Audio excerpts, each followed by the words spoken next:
মৃত্যু করতে পারে, আবার চাইলে কাউকে কি করতে পারে, মৃত্যু করতে পারে, মৃত্যু দিতে পারে। এর তো বহু ব্যাখ্যা। আল্লাহ সুবহানাহু ওয়া তাআলা আদম আলাইহিস সালাতু ওয়াস সালামকে যখন সৃষ্টি করলেন, একটা পুতুল বানালেন ফেরেশতাদের দিয়ে, একটা পুতুল। পুতুলের ভিতরে রূহ দেওয়ার সাথে সাথে এটা কি হয়ে গেল, জীবিত হয়ে গেল। তা নমরুদ বলছে যে এটা তো আমিও পারি, তোমার আল্লাহ যেটা পারে সেটা আমিও পারি। কিভাবে? তখন জাল্লাদকে বলল, জেলখানার দারোয়ানকে বলল, জেলখানা থেকে দুটো মানুষ ধরে নিয়ে আসো। কয়েদিখানা থেকে দুটো মানুষকে নিয়ে আসা হলো। নিয়ে এসে জাল্লাদকে বলল, একটাকে জবা করে দাও, আরেকটাকে ছেড়ে দাও। তো একটাকে জবা করে দেওয়া হলো, আরেকটাকে ছেড়ে দেওয়া হলো। তা বলছে, ইউহয়ী ওয়া ইউমীত, আমি ইচ্ছা করলে কাউকে বাঁচায় রাখতে পারি, আমি ইচ্ছা করলে কাউকে কি দিতে পারি, মেরে ফেলে দিতে পারি। এটা তো তোমার আল্লাহ যা পারে সেটা আমিও পারি। তখন মুসা আলাইহিস সালাতু ওয়াস সালাম বললেন, আমার আল্লাহ আরও অনেক কিছু পারে। আমার আল্লাহ প্রতিদিন পূর্ব দিগন্ত থেকে সূর্য উদিত করে আর পশ্চিম দিগন্তে অস্ত্র দেয়। এটা আমার আল্লাহর ক্ষমতা। সুবহানাল্লাহ। তুমি যদি পারো আজকে পশ্চিম দিক থেকে সূর্য উঠাও, পূর্ব দিক থেকে ডুবায় দাও। সুতরাং জালেমরা সারা জীবন যুক্তি নির্ভর। জালেমরা কি যুক্তি নির্ভর। আমাদের দেশেও, এই সারা পৃথিবীতেও দেখবেন এখন যারা নাস্তিক আছে এরা যুক্তি দেয়, বিভিন্ন ধরনের যুক্তি দেয়। আমার আল্লাহর ইলম সমস্ত যুক্তির উপরে। সমস্ত যুক্তির কি উপরে? ইসলামটাকে যুক্তি দিয়ে বোঝা যাবে না। ইসলাম যুক্তি দিয়ে বোঝার জন্য আসেনি, ইসলাম এসেছে দলিল দিয়ে বোঝানোর জন্য। কি দিয়ে? যুক্তি দিয়ে আপনি ইসলাম বোঝাতে পারবেন না। কারণ সর্বপ্রথম আল্লাহর বিরুদ্ধে যুক্তি দিয়েছিল কে? শয়তান। কারণ আল্লাহ বলেছিলেন, উসজুদ, তুমি সিজদা করো। শয়তান বলছে, লিমাযা, কেন আমি সিজদা করব? কারণ কি? খলাকতানি মিন নারি ওয়া খলাকতাহু মিন তিন। তখন সে যুক্তি দাঁড় করায় দিল। বলল, আল্লাহ তুমি আমার যুক্তি শোনো।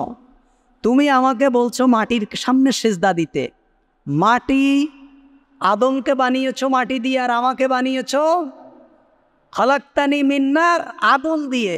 তাহলে যুক্তি কি? যুক্তি হলো আগুনের ধর্ম হলো তুমি যদি মাটিতে আগুন জ্বালায় দাও এটা উপরের দিকে ওঠে, আর যদি উপর থেকে মাটি নিক্ষেপ করো তাহলে সেটা কি আরো নিচের দিকে পড়ে যায়। সুতরাং আমি ঊর্ধ্বমুখী জিনিস, নিম্নমুখী জিনিসকে কেন সিজদা করবো? খলাকতানি মিন নারি ওয়া খলাকতাহু মিন তিন, যুক্তি দাঁড় করিয়েছে। সুতরাং এখন যদি আপনি যদি মানুষকে বলেন, আর মানুষ যদি যুক্তি দাঁড় করায় যে ভাই নামাজ পড়ে লাভ কি, নামাজ পড়ে তো কিছুই পাইলা না, তুমি তো 40-50 বছর নামাজ পড়ছো, কপালে দাগ হয়ে গেছে, নামাজ পড়ে লাভ কি, রোজা রেখে কী লাভ, বিভিন্ন ধরনের যুক্তি দিয়ে লাভ। দেখবেন ওই বাউন ভান্ডারি যারা আছে তারা বলে যে তুমি বায়ু বাতাস ছাড়ো, পাছা দিয়ে হাত ধো, মুখ ধো, পাছায় তো পানি লাগাও না, তাহলে তুমি অজু করে লাভ হলো কি? তোমার অপবিত্র হলে পাছায় না অপবিত্র হয়েছে, তুমি তো আগে পাছা ধোবা, তা তুমি পাছা না ধুয়ে হাত মুখ ধুয়ে লাভ কি? কাদের যুক্তি? ওই বাউল যারা আছে, লালন বাউল, এরাদের এই যুক্তি। সুতরাং যুক্তি দিয়ে ইসলাম বোঝা যাবে না। নাস্তিক বেঈমানেরা এই ধরনের যুক্তি দেয়, বিভিন্ন ধরনের যুক্তি। এসব যুক্তিতে আমরা শুনে শুনে অভ্যস্ত। এখন আপনি কি বুঝাবেন? তাদেরও অনুসারী আছে। আপনারা যদি বলে তাই তো, আপনি তো বলবেন ঠিক তো, আমার বায়ু বাতাস বের হচ্ছে পাছা দিয়ে, আমি তো সেখানে পানি লাগাই না, হাততেই মুখ ধুই, কান ধুই, নাক ধুই, তাহলে লাভ হলো কি? তো যুক্তি দিয়ে ইসলাম বোঝা যাবে না। যুক্তি, খোড়া যুক্তি দাঁড় করায় আল্লাহর বিধানের সামনে শয়তান। জোরে বলুন কে? শয়তান। সুতরাং এই যারা বলে সকল ক্ষমতার উৎস জনগণ, এদের যুক্তি হলো যে আল্লাহ যদি সকল ক্ষমতার উৎস হয় তাহলে তো জনগণ ভোট না দিলে আল্লাহ আমারে পাশ করায় দেখ। আপনি কোনো যুক্তি বলতে পারবেন? আল্লাহ বলছেন ছেলে দেই আমি, মেয়ে দেই আমি, আমি ইচ্ছা করলে কাউকে সন্তান দেই, কাউকে ইচ্ছা করলে বাজাজ বানিয়ে রাখি, সন্তান দেই না। কাউকে ইচ্ছা করলে ছেলেও দেই, কাউকে ইচ্ছা করলে মেয়ে দেই, কাউকে ইচ্ছা করলে আমি ছেলে এবং মেয়ে সব দেই, সকল ক্ষমতার মালিক আমি। কে বলছে? আল্লাহ। এখন নাস্তিকরা বলছে ছেলে আর মেয়ে সব যদি আল্লাহ দেয় তাহলে বিয়ে করার দরকার কি? এই যুক্তির কোনো উত্তর আছে? সুতরাং শয়তান পৃথিবীর শুরু লগ্নে আল্লাহর বিধানের সামনে যে যুক্তি দিয়েছে, এখন শয়তানের দায়িত্ব পৃথিবীতে যারা পালন করে তারাও আল্লাহর বিধানের সামনে কোড়া যুক্তি দিয়ে দেয়। ঠিক না বেঠিক? এই জন্য ইসলাম যেটা বলেছে কোনো প্রশ্ন ছাড়া সেটা মেনে নিতে হবে, এখানে কোনো যুক্তি চলবে না। দুই একজন বলে মন ঠিক থাকলে পর্দার দরকার নেই, অমুকে পর্দা করে আকাম করে, আমার মন ঠিক, পর্দার দরকার নেই। এই সমস্ত কোনো যুক্তি কি করা যাবে না, গ্রহণযোগ্য হবে না। কারণ হলো আল্লাহ সুবহানাহু ওয়া তাআলা পর্দাকে ফরজ করেছে, তোমার মন ঠিক থাকলেও পর্দা করতে হবে, না ঠিক থাকলেও পর্দা করতে হবে। এটা কার বিধান? আল্লাহ সুবহানাহু ওয়া তাআলার বিধান। আল্লাহ তাআলা বলছেন ইউহয়ী ওয়া ইউমীত, তিনি জীবন দান করেন এবং তিনি কি করেন, মৃত্যু দান করেন। ওয়া হুয়া আলা কুল্লি শাইইন কাদির, আর তিনি সব কিছুর উপর সর্বশক্তিমান, সকল কিছুর উপর তার ক্ষমতা আল্লাহ সুবহানাহু ওয়া তাআলার। হুয়াল আউয়ালু ওয়াল আখিরু ওয়াজ যাহিরু ওয়াল বাতিন ওয়া হুয়া বিকুল্লি শাইইন আলিম। তিনি আদি, তিনি আউয়াল মানে তিনি শুরু, ওয়াল আখির তিনি শেষ, ওয়াজ যাহির তিনি প্রকাশ্য, ওয়াল বাতিন তিনি হলেন গোপন, ওয়া হুয়া বিকুল্লি শাইইন আলিম এবং তিনি সকল বিষয়ে সর্বজ্ঞ। তাহলে শুরুতে কে ছিল? আল্লাহ সুবহানাহু ওয়া তাআলা। যখন কিছুই ছিল না তখন কে ছিলেন? আল্লাহ ছিলেন। হুয়াল আউয়াল, এটা কার লম্ব? আল্লাহ সুবহানাহু ওয়া তাআলা। কিন্তু আমাদের কিছু মুসলিম বেদাতি আছে, মুশরিক আছে, মাজার পূজারী আছে, তারা মুহাম্মদুর রাসূলুল্লাহ সাল্লাল্লাহু আলাইহি ওয়াসাল্লামকে বলে হুয়াল আউয়ালু ওয়াল আখির, আমার রসুল শুরুতে ছিল এবং শেষেও থাকবে, এটা হলো আল্লাহর লকাব। হুয়াল আউয়ালু তিনি শুরুতে মানে যখন কিছুই ছিল না তখন কে ছিলেন? আল্লাহ ছিলেন। ওয়াল আখির তিনি শেষ, যখন কেউ থাকবে না, কিছুই থাকবে না, আসমান জমিন থাকবে না, পাহাড় পর্বত থাকবে না, নদী নালা থাকবে না, দুনিয়া থাকবে না, চন্দ্র থাকবে না, সূর্য থাকবে না, গ্রহ নক্ষত্র কিছুই থাকবে না, আল্লাহর সকল সৃষ্টি যখন ধ্বংস হয়ে যাবে তখন কে থাকবেন? আল্লাহ সুবহানাহু ওয়া তাআলা থাকবেন। এজন্য আল্লাহ বলছেন হুয়াল আউয়ালু ওয়াল আখির, তিনি শুরু, তিনি কি শেষ। যখন কেউ ছিল না তখন ছিল আল্লাহ, আর যখন কেউ থাকবে না তখনও থাকবে কে? আল্লাহ। ওয়াজ যাহির তিনি হলেন প্রকাশ্য, তিনি প্রকাশ্য অর্থাৎ তিনি সব কিছুর থেকে প্রকাশ্য, অর্থাৎ পৃথিবীর প্রকাশ্যমান সব কিছু তার গুণাবলী, কার্যবলী এবং তিনি তার নূরের বহিঃপ্রকাশ। পৃথিবীর সব কিছুতে খুঁজলে আল্লাহকে পাওয়া যায়। একটা গোলাপের দিকে তাকালে কি পাওয়া যায়? একটা প্রজাপতির দিকে তাকালে কি পাওয়া যায়? আল্লাহকে পাওয়া যায়। যারা মূর্খ, যারা চেতনাবাদী, তারা প্রজাপতিকে নিয়ে কবিতা লেখে, গোলাপ ফুলকে নিয়ে কবিতা লেখে, তারা আকাশের সৌন্দর্য নিয়ে কবিতা লেখে, আকাশের তারকা নিয়ে কবিতা লেখে, গান লেখে, আকাশের ওই মিটি মিটি তারার সাথে কহিব কথা নাহিবা তুমি এলে। কিন্তু এই আকাশের তারকা যে সৃষ্টি করেছে, এই প্রজাপতির ভিতরে নিখুঁত আকারে যে ব্যক্তি কোন রং তুলি এই সুন্দর করে রং দিয়ে একটা প্রজাপতিকে সাজিয়েছে, সেই রবের কোনো প্রশংসা তারা করে না। এই প্রজাপতিকে এত সুন্দর বাহারি রঙে যিনি সাজিয়ে দিয়েছেন, সেই রব সম্পর্কে তাদের কোনো ধারণাই নেই। এগুলো হলো মূর্খ দুনিয়া পূজারী। আল্লাহ সুবহানাহু ওয়া তাআলা এই প্রজাপতি নিয়ে যদি কেউ গবেষণা করে যে এই প্রজাপতির ভিতরে রং কোথা থেকে আসলো, সে তার রবকে চিনতে পারবে। আকাশের এই লক্ষ কোটি তারকারাজি দ্বারা দিয়ে যদি কেউ গবেষণা করে, তাহলে সে তার রবকে কি পারবে? চিনতে পারবে। এজন্য কবি নজরুল কি সুন্দর বলেছিলেন, ওরে গোলাপ নিরিবিলি বুঝি নবীর কদম ছুঁয়েছিলি। গোলাপ ফুলকে লক্ষ্য করে কবি নজরুল বলছেন, তুমি মনে হয় আমার নবীর কদমে চুমা খেয়েছিলে, তা না হলে এত সুন্দর বাহারি রং তোমার মাঝে কোথার থেকে আসলো। সুবহানাল্লাহ। একটা গোলাপ কি সুন্দরভাবে। এজন্য একজন কবি বলছেন যে আকাশ থেকে যখন বৃষ্টি হয় তখন সকল বৃষ্টি একই ধরনের, কিন্তু এই বৃষ্টি যদি কোনো গোলাপের বাগানে পড়ে, তাহলে সেই বৃষ্টি দ্বারা এক গোলাপ ফুল বের হয়। আর এই বৃষ্টি যদি কোনো ডাস্টবিনে পড়ে তাহলে সেই বৃষ্টিটা কি হয়? দুর্গন্ধ হয়। সুতরাং পৃথিবীতে আল্লাহ সুবহানাহু ওয়া তাআলা প্রত্যেকটা মানুষকে ঈমান দিয়ে পাঠিয়েছেন, একটা স্পেশাল সমঝ বুঝ দিয়ে পাঠিয়েছেন। কিন্তু ফাআবাহু ইউহাউওয়িদানে আও ইউনাসরানে, তার পিতামাতা তাকে ইহুদি বানিয়েছে, তার পিতামাতা তাকে নাস্তিক বানিয়েছে। কিন্তু সন্তান যখন পৃথিবীতে আসে কি হয়? মুসলমান হয়ে আসে।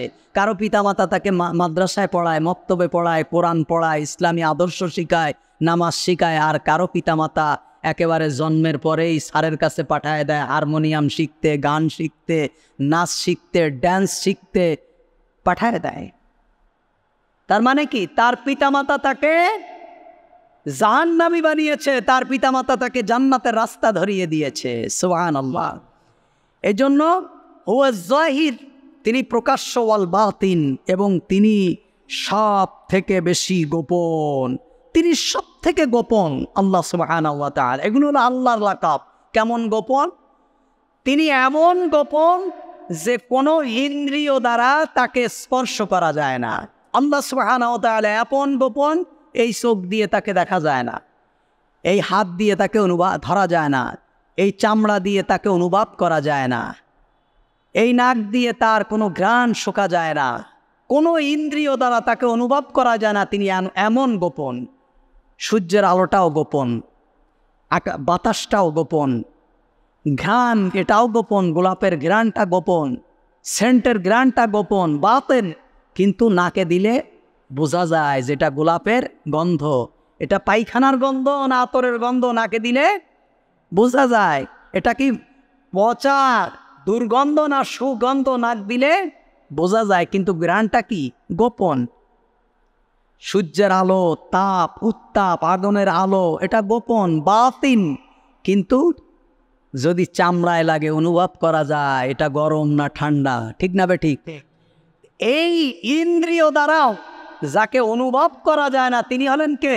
আল্লাহ সুবহানাহু ওয়া তাআলা। এই জন্য বলা হচ্ছে ওয়াজ-যাহির ওয়াল বাতিন, তিনি প্রকাশ্য, অর্থাৎ সব প্রকাশ্যের থেকেও যিনি প্রকাশ্য তিনি কে? আল্লাহ সুবহানাহু ওয়া তাআলা। ওয়াল বাতিন, আর তিনি হলেন গোপন, এমন গোপন যে পৃথিবীর কোনো কিছু দিয়ে তাকে আর অনুভব করা যায় না।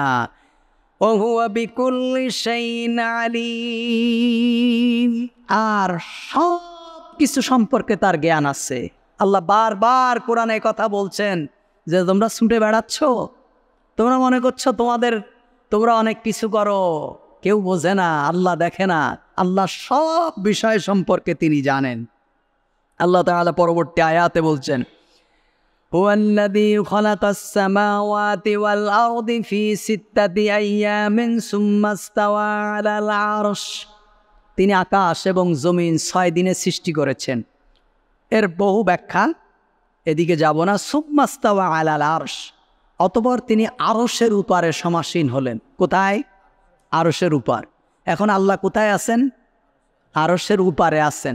আরশে না, আরশে আজিমের উপরে আছেন। এটা কিভাবে আছেন? কোন হালাতে আছেন? আল্লাহও বলেননি, মুহাম্মাদুর রাসূলুল্লাহও বলেননি, আমরাও এ ব্যাপারে কোনো কথা বলবো না। কোরআন বলছে যে আল্লাহ আরশে আজিমের উপরে আছেন, বাস এতটুকুর উপরে আমরা ঈমান আনব। ইয়ালামু মা ইয়ালিজু ফিল আরদি ওয়া মা ইয়াখরুজু মিনহা ওয়া মা ইয়ানজিলু মিনাস সামাই ওয়া মা ইয়ারুজু ফিহা ওয়া হুয়া মাআকুম আইনামা কুনতুম আল্লাহু বিমা তা'মালুনা বাসীর। তারপরে ইয়ালামু মা ইয়ালিজু ফিল আরদ, তিনি জানেন যা কিছু জমিনের মধ্যে প্রবেশ করে। আল্লাহ বলছেন জমিনের মধ্যে যা কিছু প্রবেশ করে আমি কি জানি। অর্থাৎ জমিনের মধ্যে তুমি যদি একটা সরিষার দানাও রোপণ করো, আল্লাহ সুবহানাহু ওয়া তাআলা জানেন। জমিনের মধ্যে যা কিছু ফেলো, দুনিয়ার কেউ জানে না, আল্লাহ সুবহানাহু ওয়া তাআলা সব কিছু জানেন। ওমা ইয়াখরুজু মিনহা, এবং জমিন থেকে যা ওঠে সেটাও আল্লাহ জানেন। অর্থাৎ এই পৃথিবীর জমিন থেকে যত প্রকার ফল ফুল গাছপালা তরু লতা যা জন্মায় সব কিছু কে জানেন? আল্লাহ সুবহানাহু। একজন মানুষকে মেরে মাটির নিচে ওই গহীন জঙ্গলের ভিতরে পুঁতে রেখে দিয়েছে, পৃথিবীর কেউ জানে না, কেউ কোনোদিন অনুভবও করেনি। এলেম কার কাছে আছে? আল্লাহর কাছে। কিয়ামতের দিন আল্লাহ সুবহানাহু ওয়া তাআলা হাত করা পরায় বলবে, তুমি অমুক মানুষকে মেরে অমুক জমিনের মধ্যে লুকায় রাখছো, আমার কাছে কি আছে? ইলম আছে। ওমা ইয়ানজিলু মিনাস সামা, যা কিছু আসমান থেকে নাজিল হয়, কি নাজিল হয়? অর্থাৎ আসমান থেকে নাজিল হওয়া প্রতি বিন্দু ফোঁটার ইলমও আল্লাহর কাছে আছে, হিসাব আল্লাহর কাছে আছে। আকাশ থেকে কত লিটার পানি অবতীর্ণ হয়েছে, কার কাছে ইলম আছে? আল্লাহ সুবহানাহু ওয়া তাআলার কাছে। ওমা ইয়ারিদু ফিহা, এবং যা কিছু আকাশে ওঠে, যা কিছু আকাশে উঠে যায়, তার মানে কি? এই পৃথিবীর সমুদ্র, নদনদী, পাহাড় পর্বত থেকে, জমিন থেকে এই যে পানিগুলো বাষ্প আকারে আকাশে উঠে যায়, সূর্যের তাপে বাষ্প হয়ে আকাশে ওঠে, এগুলোর ইলমও কি? আল্লাহ সুবহানাহু ওয়া তাআলার কাছে আছে। তার মানে পৃথিবীর কোনো কিছু আল্লাহর কাছে গোপন নাই। তোমরা কোথায় যাবা? বলছে তুমি পৃথিবীর এক প্রান্তে গিয়ে লুকিয়ে থাকো, সেখানেও আমি আছি। যদি আমি না থাকতাম তাহলে তুমি বাঁচতে পারতে না। আমি না থাকলে তুমি বাঁচতে পারতে না, কারণ আমার কুদরত ছাড়া, আমার ওয়ার্ডার ছাড়া এক মুহূর্ত বেঁচে থাকার ক্ষমতা পৃথিবীর কারো নেই। আল্লাহ সুবহানাহু ওয়া তাআলা বলছেন, এরপরে বলছেন ওয়া মাআকুম আইনামা কুনতুম, তোমরা যেখানেই থাকো না কেন আমি সেখানে আছি। সুবহানাল্লাহ। কোথায় কি করবা? কোথায় লুকায় থাকবা? কোথায় কি করবা? তোমার আজকে ক্ষমতা আছে, 5 জন মানুষকে গুম করে মাটির নিচে লুকায় রাখলা। তোমার আজকে ক্ষমতা আছে, আরেকজনের সম্পদ লুণ্ঠন করে নিয়ে গেলা, কেউ বুঝলো না। আল্লাহ বলছেন ওহুয়া মাআকুম আইনামা কুনতুম, তুমি যেখানে থাকো সেখানে আমি আছি। তার মানে কি? একটু আগে আল্লাহ বলল আর রহমান আলাল আরশি ইস্তাওয়া, আল্লাহ আরশে আজিমের উপরে। আবার এই আয়াতের আরেক জায়গায় আল্লাহ বলছেন ওহুয়া মাআকুম আইনামা কুনতুম, তোমরা যেখানেই থাকো আমি সেখানে আছি। তার মানে হলো আল্লাহর ইলম আছে, আল্লাহর জ্ঞান আছে, আল্লাহর ক্ষমতা আছে। তুমি পৃথিবীর কোথাও গিয়ে লুকায় থাকতে পারবা না। যেখানে থাকবা আমার বাতাস সেখানে আছে, আমার সূর্যের আলো সেখানে আছে, আমার রিজিক সেখানে আছে। তোমার এই যে হাতের কবজিতে কাজ করে, পায়ের কবজিতে কাজ করে, তোমার হাড়ে কাজ করে, তোমার বাল্কে কাজ করে, তোমার কিডনিতে কাজ করে, তোমার লেবারে কাজ করে, তোমার রক্ত চলাচল করে, প্রতিটা মুহূর্তে তোমার হার্টবিটে কাজ করে। আমি তোমাদের সাথে আছি, আমার ক্ষমতা আছে বলেই তো এগুলো কাজ করে, তা না হলে তুমি এক সেকেন্ড, এক মুহূর্ত বেঁচে থাকতে পারতে না। সুবহানাল্লাহ। তার মানে আল্লাহ সত্তাগতভাবে সব জায়গায় নেই। আল্লাহ সত্তাগতভাবে সব জায়গায় নেই। আল্লাহ সত্যগতভাবে আরশে আজিমের উপরে, আহলে সুন্নাতুল জামায়াতের আকীদা। কিন্তু আল্লাহর ক্ষমতা, আল্লাহর শক্তি, আল্লাহর প্রজ্ঞা, আল্লাহর শ্রবণ শক্তি, আল্লাহর দৃষ্টি শক্তি সারা পৃথিবীর যেখানেই তুমি থাকো না কেন সেখানেই আছে। সুবহানাল্লাহ।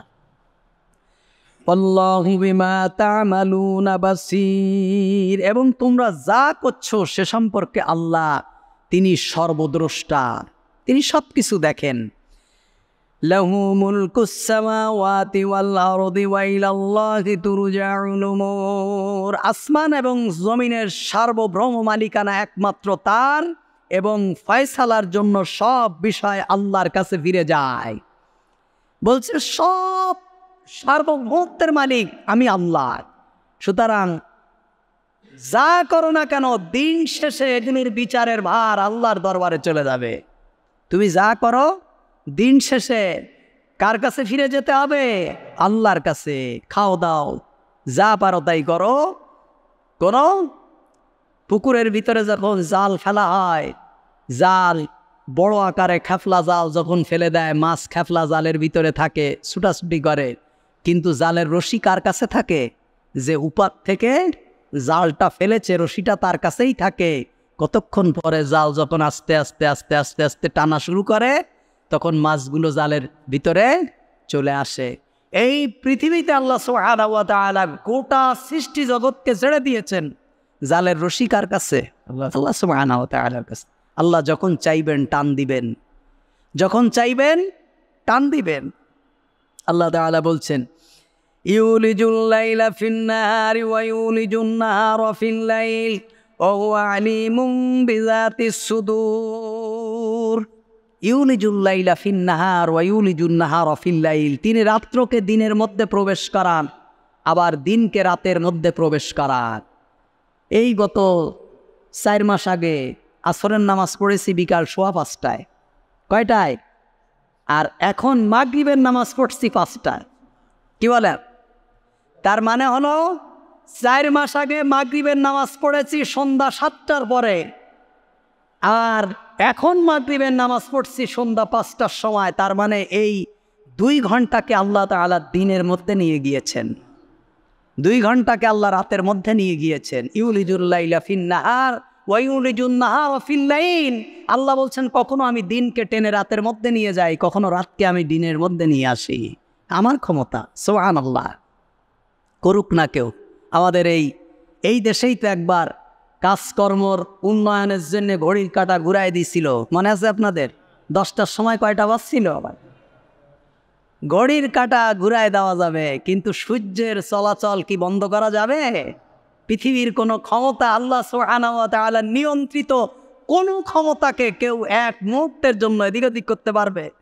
আপনি যদি এখন বলেন যে আজকে বৃহস্পতিবার না আজকে সোমবার, সমস্যা কি বলেন? কিন্তু এইটা যে বৃহস্পতিবার, এটা বানিয়েছেন কে? আল্লাহ সুবহানাহু ওয়া তাআলা। পৃথিবীর একদম শুরু লগ্নে। আপনাদের মনে নেই ঘড়ির কাঁটা যে আগায় পিছাই দিছিল, মনে আছে না আপনাদের? রাজুকের ওই যে আমি তখন মতিঝিলে থাকতাম, রাজুকের উপরে এরকম বিরাট একটা ঘড়ি আছে দেখবেন। আগে পল্টন ময়দান যেটা ছিল, এখন তার সেটা পল্টন ময়দান নেই, বঙ্গবন্ধু স্টেডিয়ামের ওই পাশে। এখন তো এগুলো বিভিন্ন ক্রীড়া টেডার হয়ে গেছে। অমনি যখন যাইতাম তখন দেখি আমার হাতের ঘড়ির সাথে ওই ঘড়ির কোনো মিল নেই, ঘড়ির কাঁটা ঘুরাই দিয়েছে। কিন্তু এগুলো ঘুরাই দেওয়া যাবে। আল্লাহ সুবহানাহু ওয়া তাআলা সূর্যকে কি 1 সেকেন্ড আকপিস করা যাবে?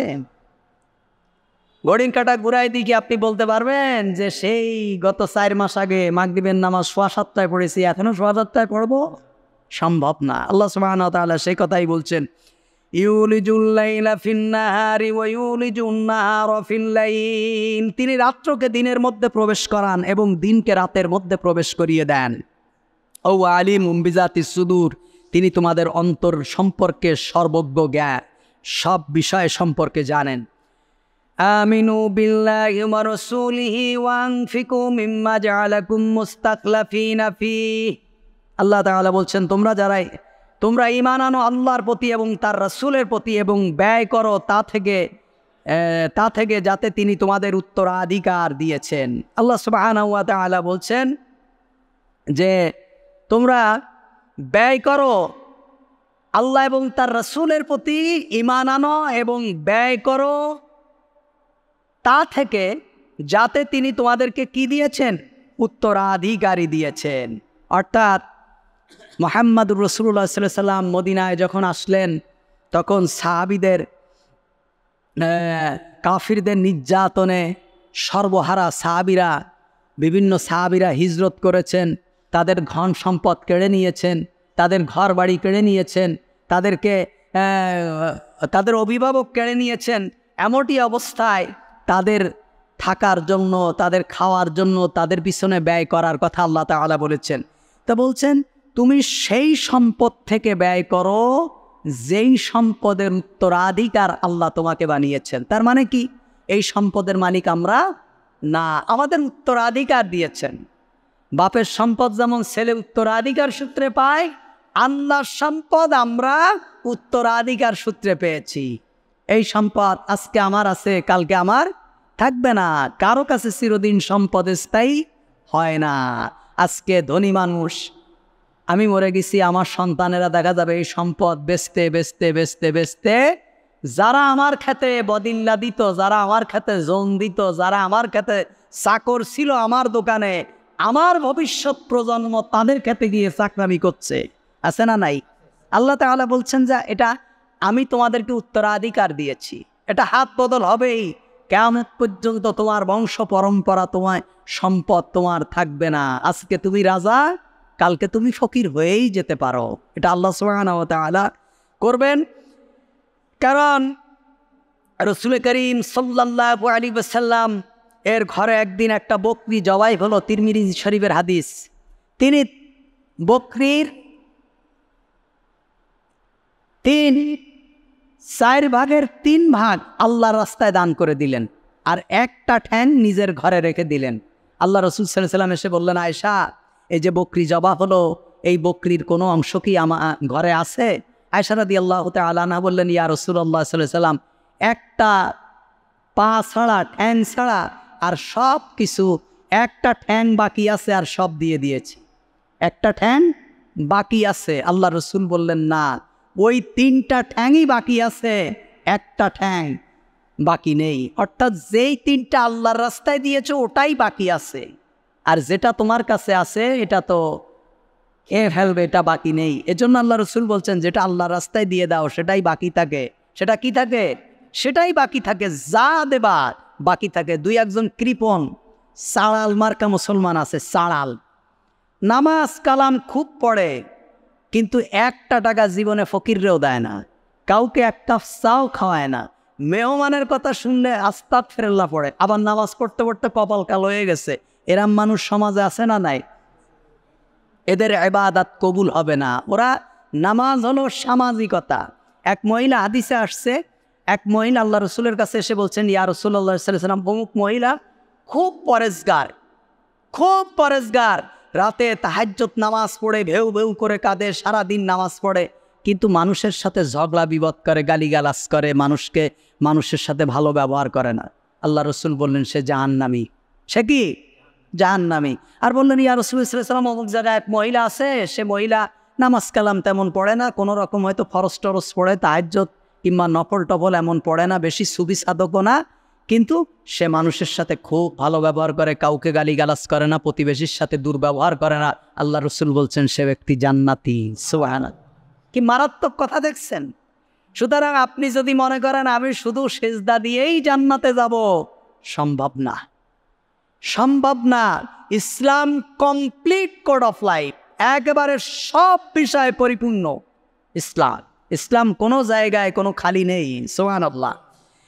বুখারী মুসলিমের আরেকটা হাদিস, রাসূল সাল্লাল্লাহু আলাইহি ওয়াসাল্লাম বলেছেন, তুমি এমন অবস্থায় দান করবে যখন তুমি সুস্থ সবল এবং ধন সম্পদের অধিকারী। আল্লাহ রসুল বলছেন, তুমি যখন সুস্থ সবল, যখন তোমার গায়ে শক্তি আছে, তোমার তাকাত আছে, তোমার সম্পদ আছে, যখন তোমার সম্পদের খুব প্রয়োজন, দোকান একটা আছে আরেকটা করলে ভালো হয়, জমি 1 বিঘা আছে আরেক বিঘা করলে ভালো হয়, বাড়ি 3 তালা হয়েছে 5 তালা করলে ভালো হয়, বাড়ি একটা আছে আরেকটা করলে ভাড়া দিয়ে চলা যাবে, গোডাউন 2টা আছে 2টা বাড়ানো যাবে, এই স্পিরিট যখন তোমার ভিতরে, তখন তুমি দান করো। কিন্তু যখন তুমি বুড়ো হয়ে গেছো, তখন তুমি দান করবা, বলছে এটা তো কদিন পরে এমনিই আরেকজনের হয়ে যাবে। মানুষ যখন মরার বিছনায় শুধু হায় হায় করে, এমনি থুতু পড়ে, ঠ্যাং উঠাইতে পারে না, আম গুড়াইতে পারে না, আরেকজনে বাথরুমে নিয়ে যায়, তখন কয়, আমার ওই যে সম্পদ আছে না, ওখান থেকে ওই গরিব মানুষ যারা আসে ওদের কম বেশি করে দিয়ে দেওয়া। মানে ওর তখন চেতনা ফিরিছে যে আমার তো এই সম্পদ এখন আর কোনো কাজে লাগবে না। তা তোমার যখন, তুমি বললেও কদিন পরে এই সম্পদ আরেকজনের হয়ে যাবে, না বললেও আরেকজনের হয়ে যাবে, তুমি এই সম্পদ আঁকড়ে ধরে রাখতে পারবে না, এই সম্পদ নিয়ে তুমি কবরে যেতে পারবে না, এটা তো এমনিই আরেকজনের সম্পদ হয়ে যাবে। এই কারণে আল্লাহ রসুল বলছেন, বুখারী মুসলিমের হাদিস, তোমার যখন শক্তি থাকবে, সামর্থ্য থাকবে, তোমার যখন ধন সম্পদের লোভ থাকবে, তুমি যখন সুস্থ থাকবে, সবল থাকবে, তখন আল্লাহর রাস্তায় দান করে দাও। সুবহানাল্লাহ। এজন্য তখন দান করো, আল্লাহ তার রাসূলের প্রতি ঈমান আনো এবং ব্যয় করো তা থেকে যার উত্তরাধিকারী তোমাদেরকে বানানো হয়েছে। ফাল্লাযীনা আমানু মিনকুম ওয়া আনফাকু লাহুম আজরুন কাবীর। অতএব তোমাদের মধ্যে যারা ঈমান আনবে এবং অর্থ সম্পদ ব্যয় করবে আল্লাহর পথে, তাদের জন্য রয়েছে বড় প্রতিদান। আল্লাহর পথে ব্যয় করা, মানুষ যদি সম্পদ খরচ করে তাহলে মানুষের ভিতরে ইমানের স্বাদ পাওয়া যায়। ইমানের কি পাওয়া যায়? স্বাদ পাওয়া যায়। আপনার বাড়ির পাশে একজন যদি খুব অসহায় মানুষ থাকে, আপনি যদি তার একটু খাওয়ান, কি তার একটু তরি তরকারি দেন, কিংবা একটা কাপড় কিনে দেন, আপনার ভিতরে একটা তৃপ্তি আসবে যদি আপনার ভিতরে ইমান থাকে। কিন্তু আপনি এত বড় কঞ্জুস যে আপনার মাই কাপড় পরতে পারে না, আপনার ভাই না খেয়ে থাকে, আপনি 5 ওয়াক্ত নামাজ পড়ান, তবলিগে যে সময় দেন, পীর সাহেব হুজুরের দরবারে গিয়ে মোটামুটি জিকির আজগারে রত আছেন, কিন্তু একটা টাকা আপনার হাত থেকে সরে না, তার মানে হলো আপনার ঈমান পরিপূর্ণ না। যারা আল্লাহর রাস্তায় খরচ করে লাহুম আজরুন কাবীর, আল্লাহ বলছেন তাদের জন্য মহাপুরস্কার, মহাপুরস্কার। দান মানুষের ঈমানকে বাড়িয়ে দেয়, দান মানুষের আমলকে বাড়িয়ে দেয়, দান মানুষের আমলের খাতাকে পরিপূর্ণ করে দেয়। আপনি বলবেন এখন তো সবাই বড় লোক, কারে দান করব? কে আপনার চোখে পড়ে না কত লোক গরিব মানুষ আছে? আপনি বোঝেন না? মসজিদের ইমাম সাহেবরা এখনো 6-7 হাজার 8 হাজার টাকা বেতনে চাকরি করে। আপনি বোঝেন না এক বস্তা চাইলের দাম 3000 টাকা? আপনি লোক খুঁজে পান না? আপনি লোক খুঁজে পান না? কত মানুষ আছে একদিন জুগাড়ি কাজ করে, 3 দিন বসে থাকে। এই গার্মেন্টসে 7,000 8,000 টাকা বেতনে চাকরি করে, ছেলে মেয়ে স্কুলে পড়াতে পারে না, অনেকে সন্তান নেয় না, তারে খাওয়াবে কি, তারে বসবাস করতে দেবে কোথায়? আপনি এগুলো চোখে দেখেন না? বলে এখন আর কেউ গরিব মানুষ নেই, কারে আর দান করব? দান করার কথা বললে 2-1 দেখেন এই কথা বলে, ওরা আমাদের থেকে ভালো আছে। তা তো থাকবেই, কারণ আপনাকে আল্লাহ সম্পদ দিয়ে আপনার কলিজাটাকে আল্লাহ পাথর বানায় দিয়েছে। আপনি বুঝবেন না যে কে ভালো আছে আর কে খারাপ আছে। وما لكم لا يؤمنوا بالله والرسول يدعوكم لتؤمنوا بربكم وقد أخذ ميثاقكم إن كنتم مؤمنين। আর তোমাদের কি হয়েছে, তোমরা ঈমান আনছো না আল্লাহর প্রতি, অথচ রাসূল সাল্লাল্লাহু আলাইহি ওয়াসাল্লাম তোমাদের প্রতিপালকের প্রতি ঈমান আনার জন্য তোমাদেরকে ডাকছে, এবং তিনি রাসূল তোমাদের থেকে নিশ্চিত প্রতিশ্রুতি নিয়েছেন যে যেন তিনি তোমাদের অন্ধকার থেকে বের করে নিয়ে আসতে পারেন। আর আল্লাহ অবশ্যই তোমাদের প্রতি নিশ্চিত বড়ই মেহেরবান এবং অতিশয় দয়ালু। وما لكم ألا تؤمنوا بالله وما لكم ألا تنفقوا في سبيل الله ولله ميراث السماوات والأرض لا يستوي منكم من أنفق من قبل الفتح وقاتل أولئك أعظم درجة من الذين أنفقوا من بعد وقاتلوا وكلا وعد الله الحسنى والله بما تعملون بصير تعملون خبير। আমালাকুম, তোমাদের কি হলো? আল্লাহ বলছেন তোমাদের কি হলো? আল্লাহ তুনফিকু ফি সাবিলিল্লাহ, তোমরা আল্লাহর রাস্তায় খরচ করো না, তোমাদের কি হলো? আল্লাহ বলছেন তোমাদের কি হলো যে তোমরা আল্লাহর রাস্তায় খরচ করো না? ওয়ালিল্লাহি মিরাসুস সামাওয়াতি ওয়াল আরদ, অথচ এই আকাশ এবং জমিনের মেরাজ কার? আল্লাহর। মেরাজ মানে উত্তরাধিকারী, কয় না? বাপের মেরাজ সূত্রে ছেলে পেয়েছে, মানে বাপের উত্তরাধিকারী সূত্রে, একে বলা হয় মেরাজ। তা আল্লাহ বলছেন যে তোমরা আল্লাহর রাস্তায় খরচ করো না কেন? অথচ এই গোটা আসমান এবং জমিনের মেরাজকে, উত্তরাধিকারীকে আল্লাহ। তোমাদেরকে বর্গা দেওয়া হয়েছে যে এই 4 বিঘা তুমি খাও, এই 2 বিঘা তুমি খাও, এই 6 তলা বাড়ি তুমি ভাড়া দিয়ে খাও, কিন্তু তুনফিকু ফি সাবিলিল্লাহ, ভাড়ার টাকা তুমি একা খেও না, কিছু টাকা তোমাদের ভাড়াটিয়া আছে, গরিব মানুষ আছে, অনেকে ভাড়া দিতে পারে না, তাদেরকে মাফ করে দাও। এটা ভাড়াটিয়ার মেয়ে বিয়ে দিতে পারছে না, তারে কিছু দান করো। এটা আমি মেরাজ, আমি এর মালিক, তোমাকে আমি 5 বছর 10 বছর 20 বছরের জন্য দিছি। যদি তোমরা কি করো, এর শুকর আদায় করো, যদি ইনসাফপূর্ণ তোমরা খাও, তাহলে আমি তোমাদের এই 5 তলার জায়গায় আরেকটা 5 তলা দেবো, আরেকটা 5 তলা দেবো। আর যদি না করো লাইন শাকারতুম ওয়া লাইন কাফারতুম, আর যদি মনে করো না এটা আমার ছেলে খাবে, আমার মেয়ে খাবে, আমার নাতি খাবে, আমার 14 গোষ্ঠী খাবে, কিয়ামত পর্যন্ত এই বাড়ি আমার, তাহলে কি করবা? ওয়ালাইন কাফারতুম ইন্না আযাবি লাশাদীদ, তাহলে খাও, কিন্তু মনে রেখো পরকালে তোমাদের জন্য কঠিন শাস্তি আমি রেখে দিয়েছি। সে কথা আল্লাহ তাআলা মনে করায় দিচ্ছে। লা ইয়াস্তাবি মিনকুম মান আনফাকা মিন ক্বাবলিল ফাতহি ওয়া কাতাল, বলছে তোমাদের মধ্যে যারা মক্কা বিজয়ের আগে আল্লাহর পথে ব্যয় করেছে এবং জিহাদ করেছে, তারা পরবর্তীতে সমান হতে পারে না। অর্থাৎ মক্কা বিজয়ের আগে ইসলামের জন্য যারা খরচ করেছে আর মক্কা বিজয়ের পরে যারা ইসলামের জন্য খরচ করেছে, তারা দুইজন আল্লাহর কাছে সমাদৃত, মর্যাদাপূর্ণ কিন্তু এদের মর্যাদা সমান না। এদের মর্যাদা কি না?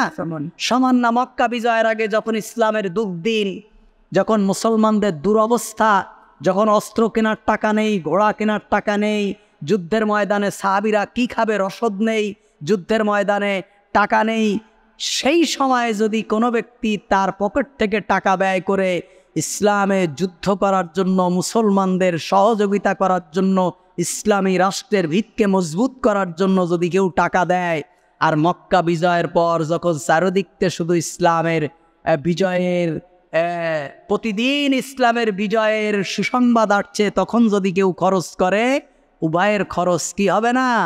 সমান হবে না। আল্লাহ তাআলা সে কথাই বলছেন, উলাইকা আ'জামু দারাজাহ, উভয় আল্লাহর কাছে মর্যাদা অনেক উপরে, মিনাল্লাযীনা আনফাকু মিন বা'দি ওয়া কাতালু, তাদের চেয়ে যারা ব্যয় করেছে এবং জিহাদ করেছে মক্কা বিজয়ের পর আগে। অর্থাৎ মক্কা বিজয়ের পরে যারা খরচ করেছে আর মক্কা বিজয়ের আগে যারা খরচ করেছে, আগের খরচটা পরের থেকে আল্লাহর কাছে বেশি কি গুরুত্বপূর্ণ। ওয়া কুল্লাউ ওয়াদাল্লাহুল হুসনা, সবাইকে কল্যাণের ওয়াদা দিয়েছেন। আল্লাহু বিমা তা'মালুনা খাবীর, আর তোমরা যা করছো সে সম্পর্কে আল্লাহ ভালোভাবেই অবহিত আছেন। কার টাকা কোথায় খরচ হয়, কার কয় টাকা আল্লাহর রাস্তায় যায়। আমার মনে হয় এমন বহু মুসলমান আছে যে 60 বছর 70 বছর পৃথিবীতে বেঁচে ছিল, নামাজও পড়েছে, রোজাও রেখেছে, কিন্তু আল্লাহর খাতায় কেরামন কাতেবিন দানের খাতায় মনে হয় 10 টাকাও নেই। আমার মনে হয় এরা মুসলমান অনেক আছে যে 10 টাকা দান করেনি। একদম 60 বছরের জীবনে এরা মুসলমান অনেক আছে আল্লাহর কাছে, হিসাব করলে বোঝা যাবে কিয়ামতের দিন। নামাজ রোজা সব করেছে, কিন্তু সারা জীবনেও 10 টাকা ব্যয় করেনি। মসজিদে আসে শুক্রবারের দিন 10টা টাকা 20টা টাকা মসজিদে দেবে। একটা বেনসন সিগারেটের দাম হলো 17 টাকা, নিজেও খায়, আবার বন্ধুবান্ধবের বলে আয় দোস্ত একটা খাই। বন্ধুবান্ধবরে বেনসন একটা জায়গায় 3টা খাওয়ায়, কিন্তু শুক্রবারে এসে 5 টাকা মসজিদে দেয় না। এরা মুসলমান আছে না নেই? বহুত আছে। আপনারা তো মনে করছেন এই মসজিদ চালায় এয়ার জিন্সের মালিক, কিয়ামত পর্যন্ত এয়ার জিন্সের মালিক বেঁচে থাকবে? কিন্তু বেঁচে থাকুক, এয়ার জিন্সের মালিক কিয়ামত পর্যন্ত বেঁচে না থাকুক, তার সন্তানরা থাকুক, চালাবে। কিন্তু আমি আর আপনি তো মাহরুম হয়ে গেলাম। আমি আর আপনি কি হয়ে গেলাম? মাহরুম হয়ে গেলাম। আমি আর আপনি এই সওয়াব থেকে বঞ্চিত হলাম যে এমন একটা মসজিদে আমার আর আপনার 10টা টাকা এই মসজিদের অনুদানে নেই, বঞ্চিত হয়ে গেলাম। সুতরাং আমার আপনার আমলনামা কিভাবে ভারী করা যায়, এটা আমার আপনার চিন্তা করা দরকার। আমি মনে করেন এয়ার জিন্সের মালিক 100 বছর মসজিদ চালালো, আমি 10 টাকা দিলাম, আমার 10 টাকা ব্যাংকে পড়ে থাকলো। পড়ে থাকলে কি সওয়াব হবে না?